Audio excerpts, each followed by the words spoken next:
Welcome back, everyone, to episode 38 of the Minot Business Podcast, presented by Bennett Creative Media. I am your host, Easton Bennett, and on the show today, we have Madeline Knutson. Maddie, how's it going? Good, how are you? I am fantastic. Before we get into any of the questions for today's show, if you are listening, please leave a rating and a review for the show.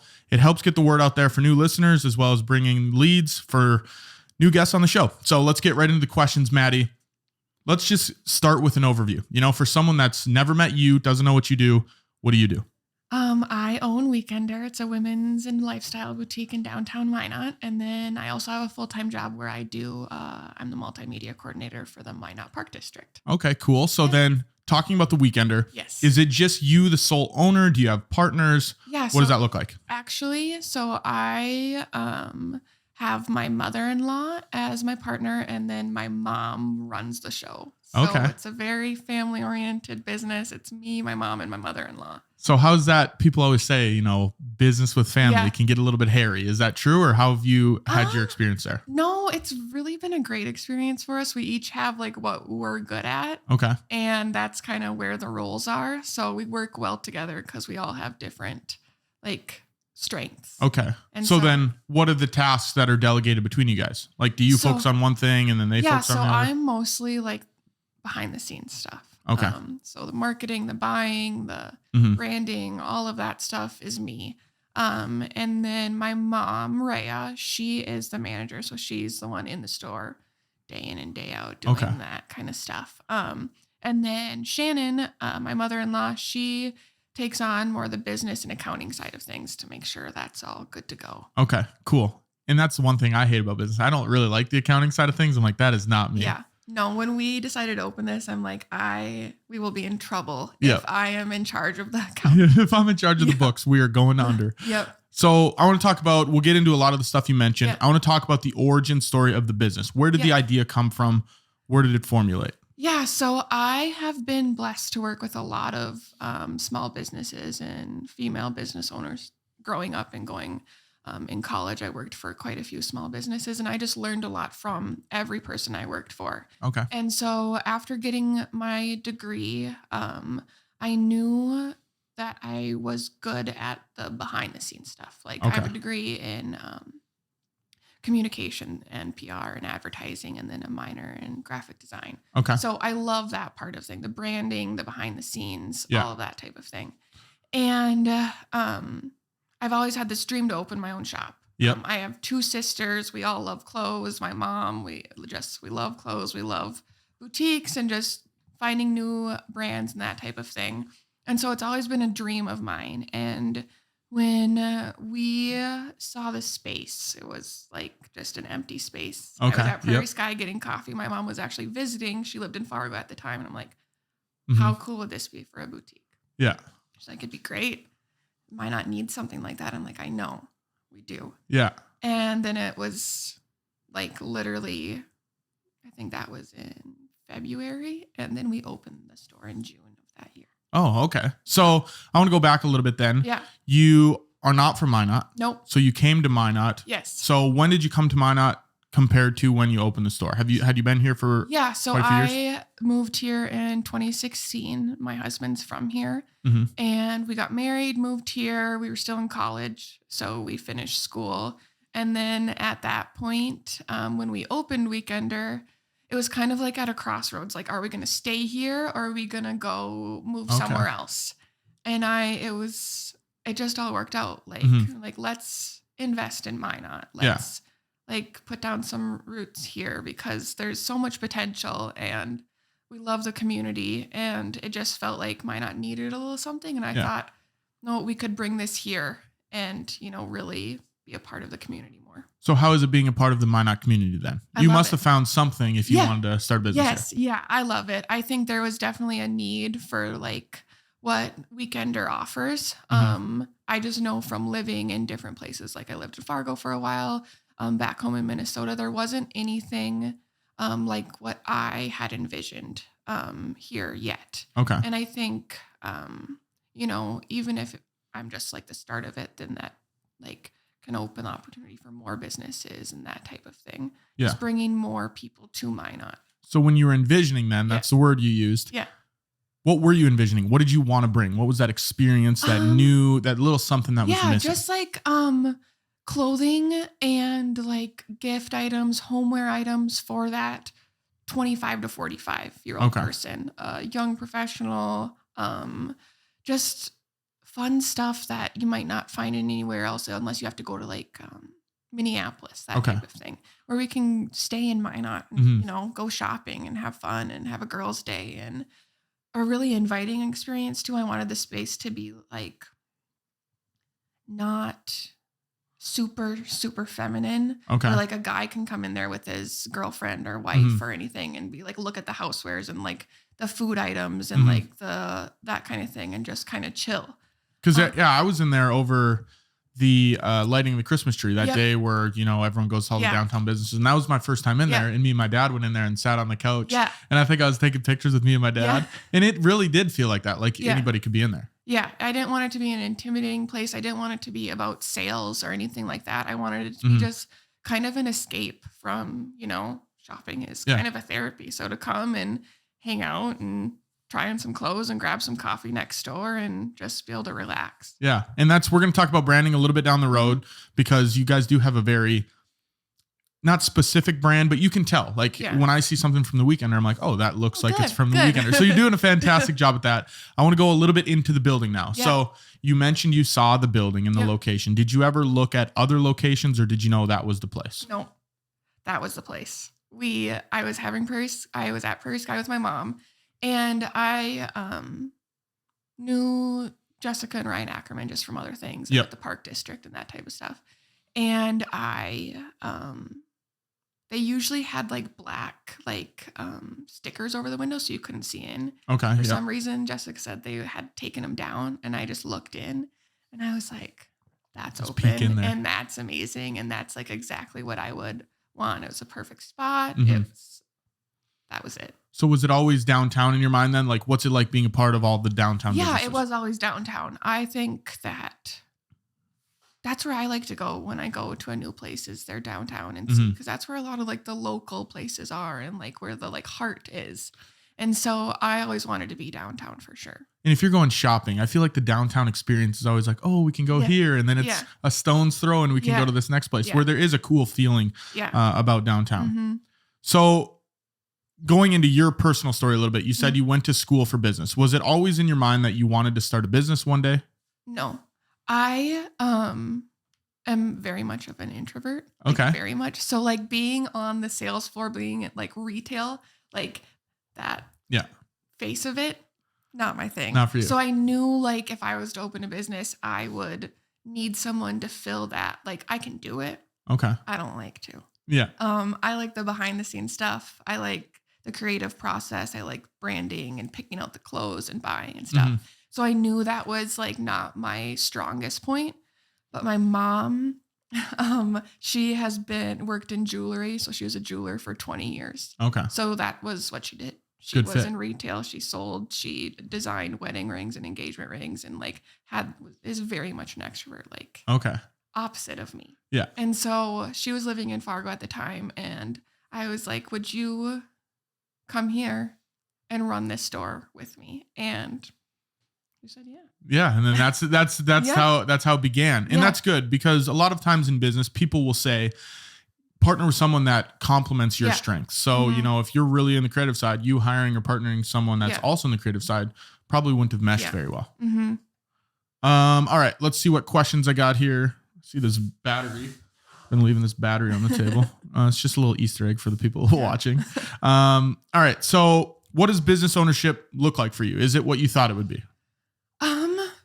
Yeah, I think I worked for so many small business owners that I knew like how hard it was. Okay. I mean, not to the extent of owning your own business. It's tiring. It's hard work. And when it's your own, you're never off.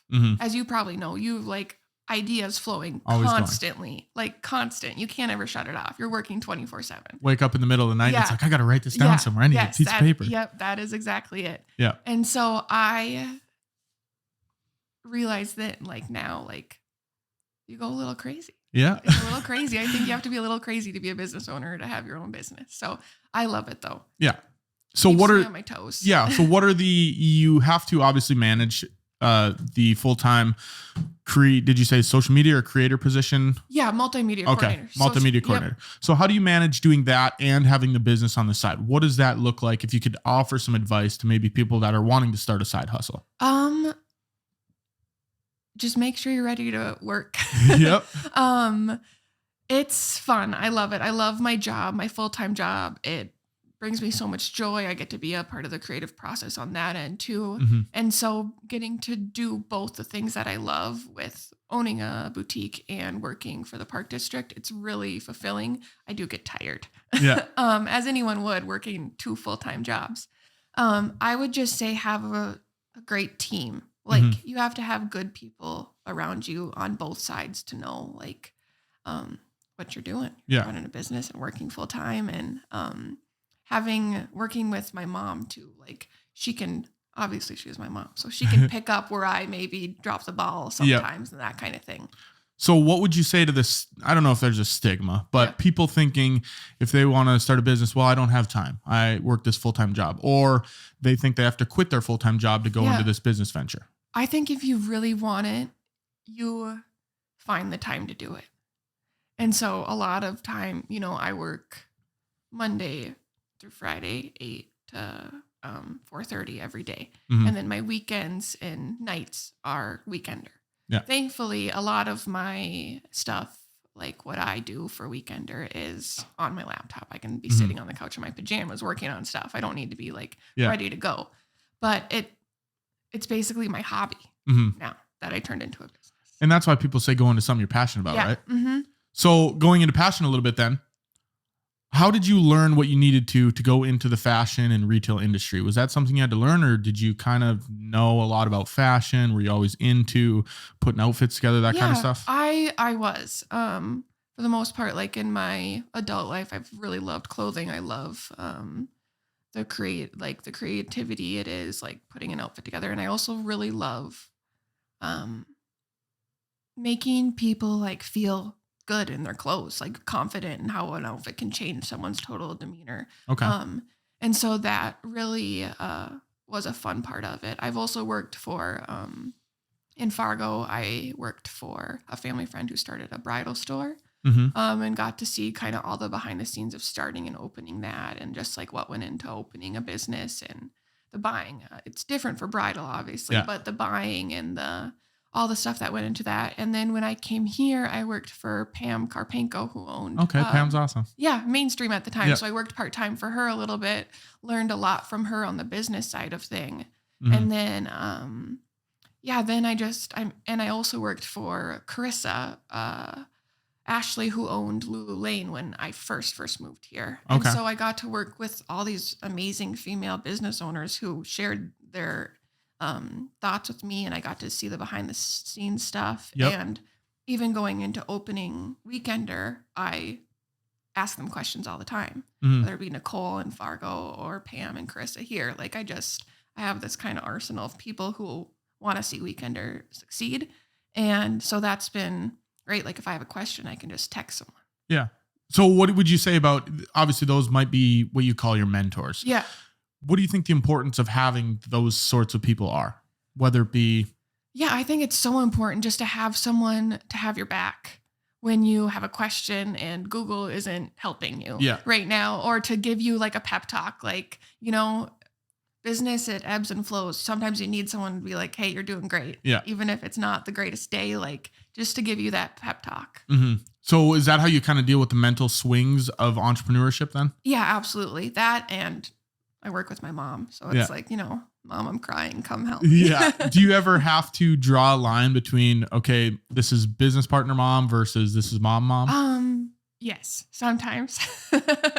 Not so much, because we are very in sync in our like thinking and stuff. Yep. So she kind of knows, just obviously I'm my daughter, she's my mom. She knows my tells and everything. And so, like I said before, she kind of picks up of what I need from her and what she needs from me at that time. So it's worked out great so far. Do you have anyone else in your support group then?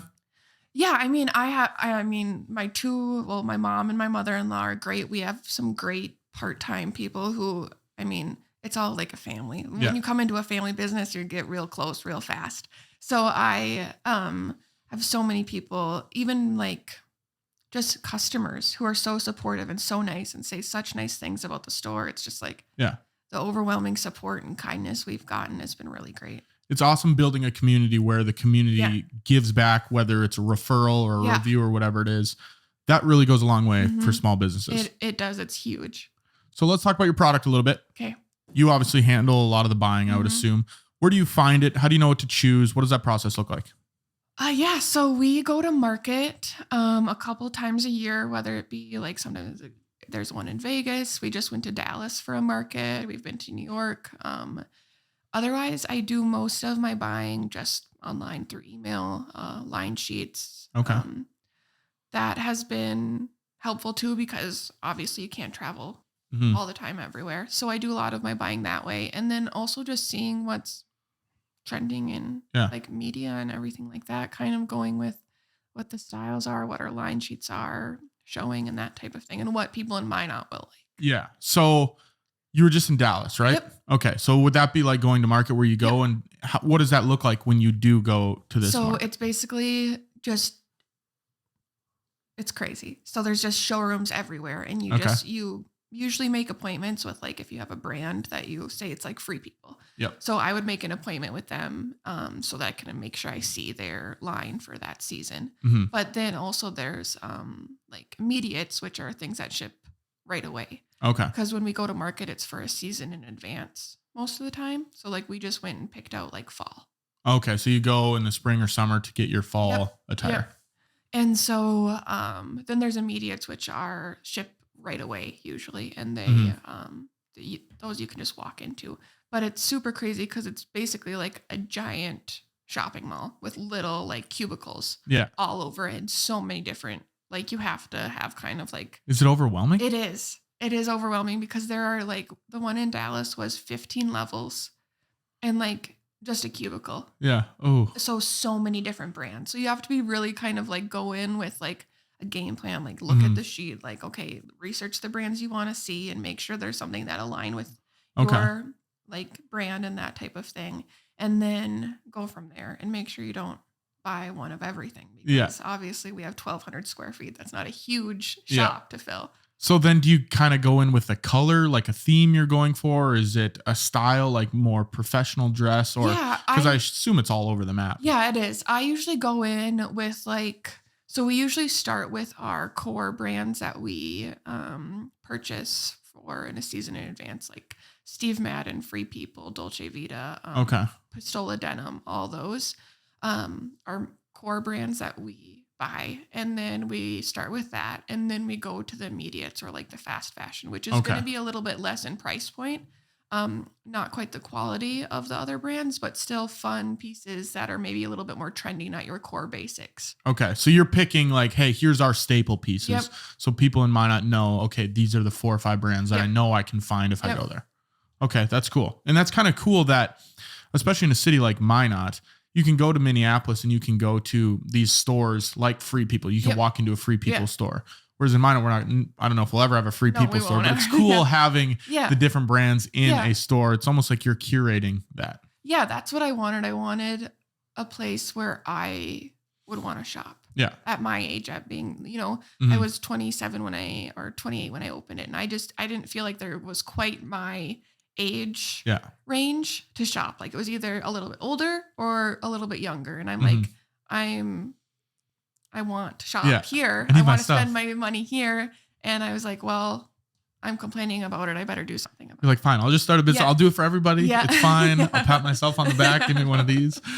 So talk to me a little bit about branding. You guys have a pretty, I don't know what the word I'm looking for. Not unique, but recognizable maybe is the word I'm looking for. Recognizable branding. How do you look at branding in general as a whole? I look at it as like you said, I want it to be recognizable. I don't want it to be like everyone else's. I want it to, like you said, I want to see a photo because obviously our social media is so crammed with all different things coming from all different places. And I wanted to be able to see it and think that's Weekender or, that's that business. I wanted to have that brand recognition and still be not so curated that it's like feels not like fakey almost. Fake. Yeah. I wanted it to be still like a connection with a local boutique. Like I wanted it to be me, obviously, and like not commercialized at all. And that's what I like about, I'm going to pump your tires a little bit here about, I was going through the Instagram before you came here. It feels like a top-notch, high-quality brand like you'd see in these national businesses, but it also has that vibe of, it's literally right down the road. I can go shop there. So kudos to you for that. Thank you. We're going to take a quick break to hear from our sponsor, Midco. There's no time for downtime in our fast-paced business world, so why settle for anything less than ultra-smooth, ultra-reliable business technology backed by a team of dedicated industry professionals? Midco Business Services are here to work around the clock with built-in redundancy to provide the ultimate peace of mind while you run your business. Start with a free consultation to explore our adjustable service plans at midco.com/business. Thank you, Midco, again for sponsoring this week's episode. I've been a Midco user ever since I started my business, and I've never had any issues. So if you guys are really looking to take advantage of what Midco has to offer, midco.com/business. All right, let's get back into the questions here. So I want to talk a little bit more about branding. One more question for you. Why do you think branding content is just as important as sales content? So obviously there's content that's branding, showing you guys what you're about.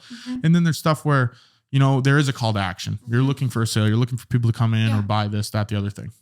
I think you're first and foremost creating relationships, and you want someone to trust you before they're going to buy your product. And that's what the brand does. You want to create that relationship with your customer. And I want them to know that they're not just buying from some faceless person. It's a member of the community. It's us. It's, I have college girls model for me from MSU. Yeah. And I have Carissa, who has her social media business, do reels for me. And then I have like user generated content from all of the great people who share our stuff on social media.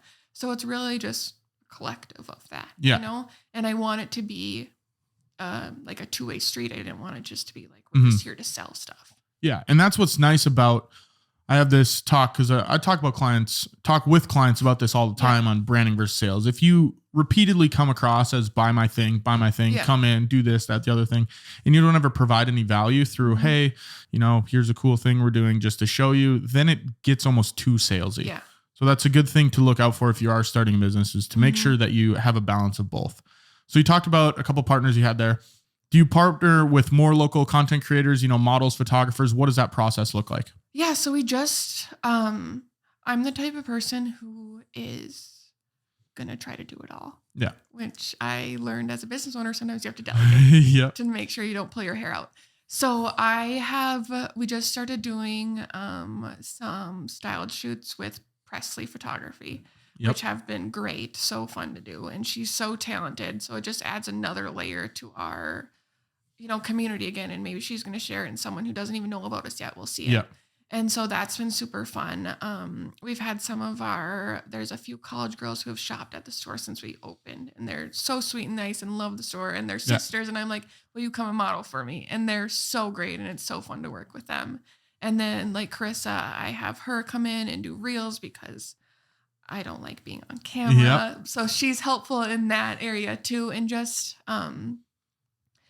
just getting, a little bit of everyone involved. Yeah. And delegating is an important thing when you're a business owner, because you want to wear all the hats. Yeah. You want to do all the Instagram, all the whatever, Facebook, you want to do all the reels. You want to be the model for everything. So it is tough to hand things over at times, but I saw the shots with Presley. It was with the white backdrop, right? Yeah. Yep. Those are awesome. And that's how I was like, oh man, I think that's when that was before she even reached out to me for you to come on the podcast. And I was like, oh, these are actually pretty sweet. Yeah. So it is cool how partnering with different people opens up different audiences. It does. And it's like where like you don't have to do it all. Like when you find people who align with your vision, like it makes business so much easier, because you don't feel like, an island just trying to do it all. And it's not quite what you want because you're not a photographer. So it's nice to be able to, and Presley was a customer before I even knew her that well, and she would come in and she was so sweet. And I'm like, okay, I love this. I love your work. Let's team up and do something fun. Well, it's funny that you say that, because I've known Presley for years, and a few years back, we were talking about she was taking someone's senior photos, and they were talking about they were going to Minneapolis to shop and what stores to go into and shop. And she mentioned a lot of the ones that you mentioned. And now it's funny that now you are curating those types of brands to be here. So it makes sense that Presley was shopping for those brands. We get so many photographers too recommending us for like engagement pictures, senior pictures, all that. It's so fun to be able to, Minot's a great community.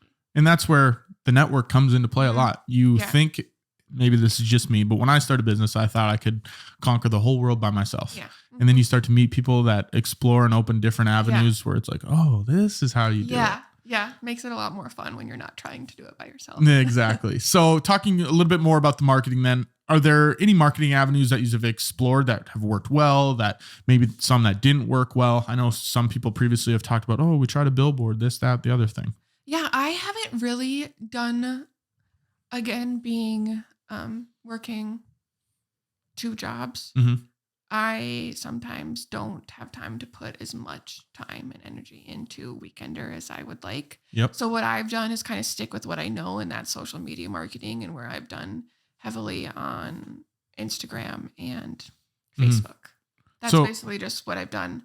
And then also doing like, we've done a few, what is it called? Like the Studio 701. Okay, yeah. Where you partner, where a bunch of people go in and then... No, it's more like they come to us and do like a little spot. Like a styled shoot? Oh, okay, gotcha. Yep, okay, gotcha. And those have been really, really, really successful. Yeah. TikTok is something that I need to... Oh, it's a dangerous... master. Not a dangerous game, but that's out there. I keep looking at it. I have ideas, but we'll see if it ever happens. Well, hey, you got to get out there and start doing that stuff, right? I'm just here to push you into doing more. So as far as social media goes, you talked about that being important. I always preach to my clients, you should be doing as many social media things as you can. What do you think the importance of the social media marketing is? I think it's basically getting you in their hand. You're basically, your product, your brand, your store is literally at their fingertips. Yeah. So just getting that recognition, and like, sometimes there can be too much. Like I try to have a healthy balance of, I don't want them seeing Weekender so much that they're like, I got to unfollow these people because they're just taking up my feed. So, but I wanted them to see us enough. They're like, oh yeah, Weekender's here.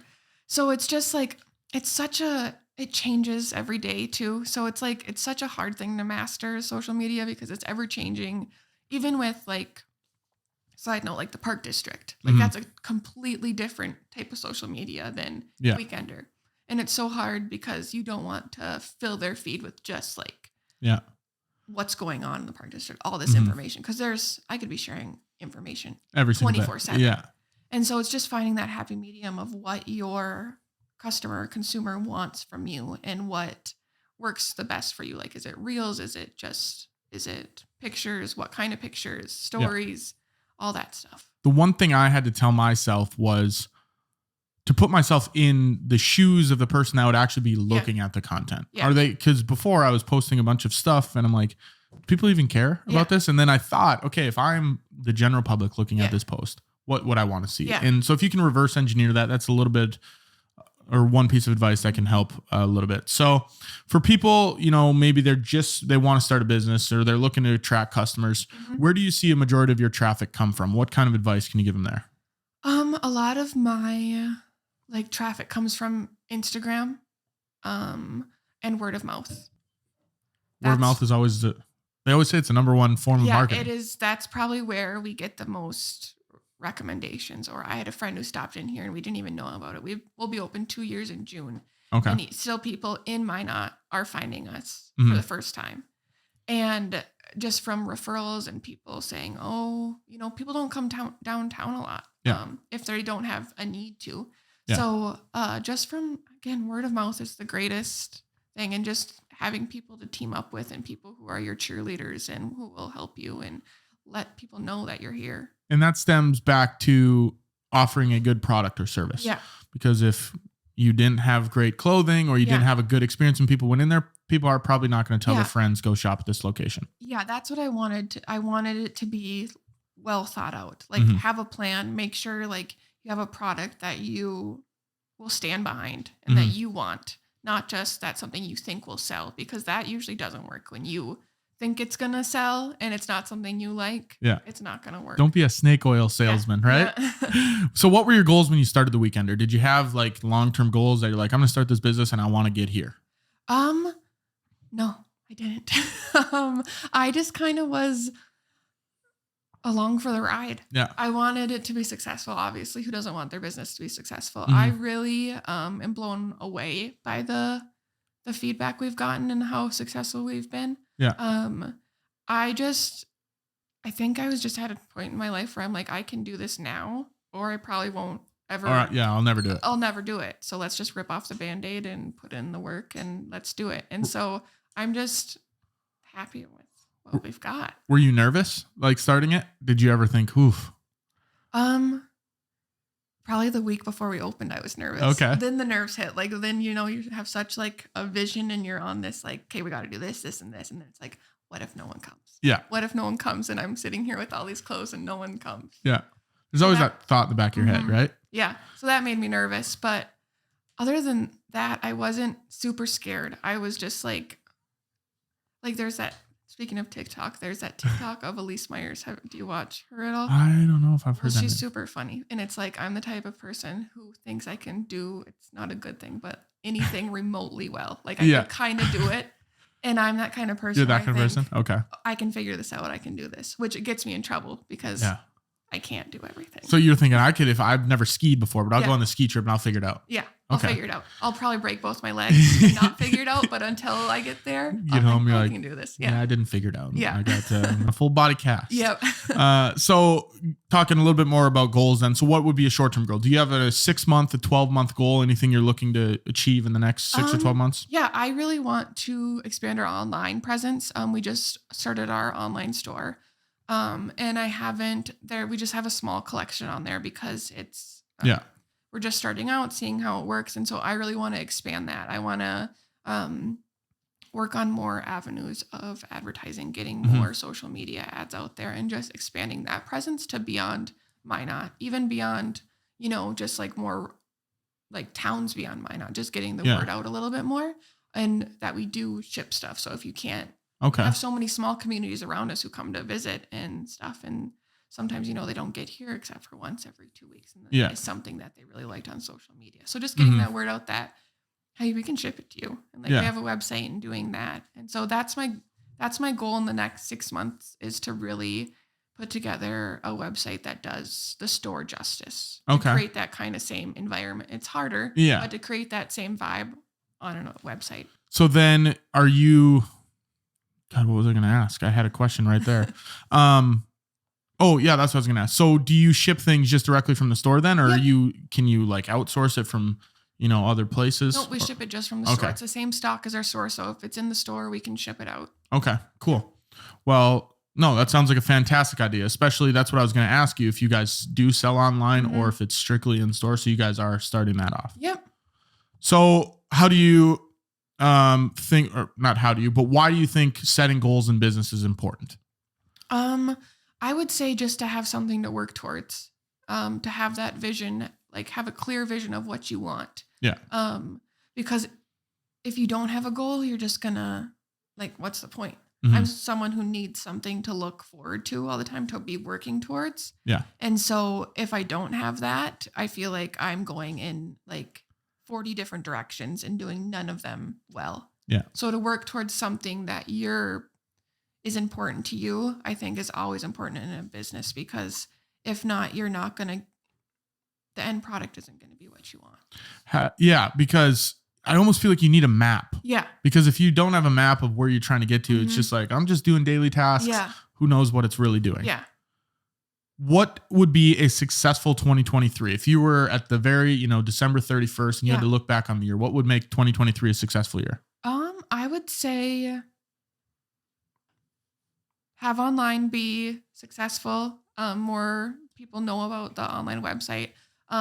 Just get everyone in Minot to know that Weekender's here. Like I don't like people who love our shop who are just finding out about it. I want you, like, I need to work on the advertising. Like we said, like I want to get the word out that Weekender's here and that come visit us, and we have a little something for everyone. Like, it's not just women's clothes. Like, we have fun little gifts, we have housewares, that kind of thing. And that's something I didn't even know until we started filming this podcast. I thought it was just for females. Yeah. So there's home, because now we can just use this as a marketing ploy right here. We got a lot of people watching or listening. So there are like, what are the other things that you have that aren't female wear? Like, we have drink mixes. We have like, we carry Jacobs and Salt, which is like a very popular salt brand. Okay. Sounds weird, but they have the greatest like salt and black garlic salt and like, like a pepper salt. And if you love to cook, basically, if you like cooking, there's stuff for you in our shop. Boom. Look at that. Good olive oil that we have that's super yummy. I love food and I love clothes. Yeah. So I wanted to bring both those together. Okay, cool. Well, yeah, hopefully, I mean, this is the start to getting all of Minot knowing, not that this podcast hits all of Minot, but it's going to hit a small portion.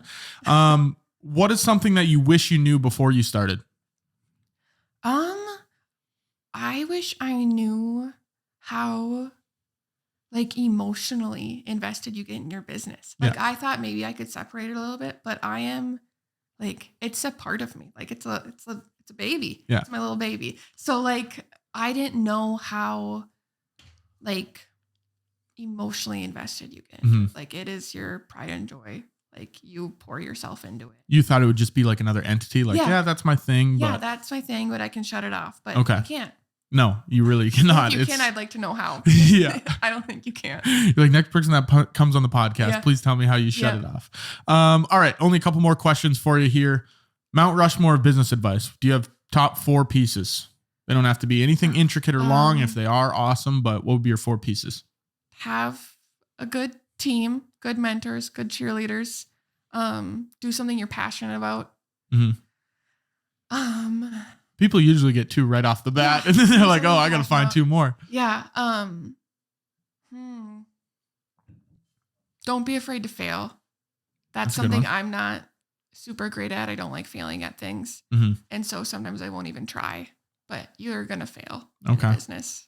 Can't limit yourself. No, don't limit yourself, and kind of the same thing, but just keep going. Keep pushing yourself to learn new things and perseverance. Yes. There we go. Yep. Cool. So there's 4 pieces of business advice. Last question I got for you, and maybe you don't even have an answer for this one, but do you have any nightmare business stories or fun business stories, something you can leave the audience with that's kind of fun or funny or cool or not cool or scary? Maybe a window blew up in your shop or something. No. Basically, I don't really have any. No, that's all right. I mean, me and my mom, if you were to see us behind the scenes, you'd probably be like, how are these 2 running a business? You guys should start a vlog. No, you wouldn't want that. No one would come in. We've done some pretty not very smart things, like putting together furniture, things falling down. Like, we just know our strong suits. That's not it. But a little ditzy sometimes. Yeah. But we have fun. So if you sit on the furniture at Weekender. Yeah, no, we had someone come and redo it because we were trying to put together fixtures and stuff at like 11 o'clock at night before we opened, and we're like, this isn't it. This is not what we're good at. Like, we can't even hang our clothes on these things. All right, cool. Where can people find you, Maddie? We are at downtown Minot, 3 First Street Southeast, right next to Prairie Sky, and then online at shopweekender.co. Perfect. I will put all of the links in the description below, the social medias, and then your guys' website too. Get some traffic running to that website. And then, check them out in downtown Minot. Maddie, thank you very much for coming on the show. Yeah, thank you. That was episode 38 of the Minot Business Podcast. Again, please leave a rating and review if you enjoy the show. It helps a ton on getting the show out there and getting some new listeners. We'll see you guys next week for episode 37, 39, 30, whatever it is.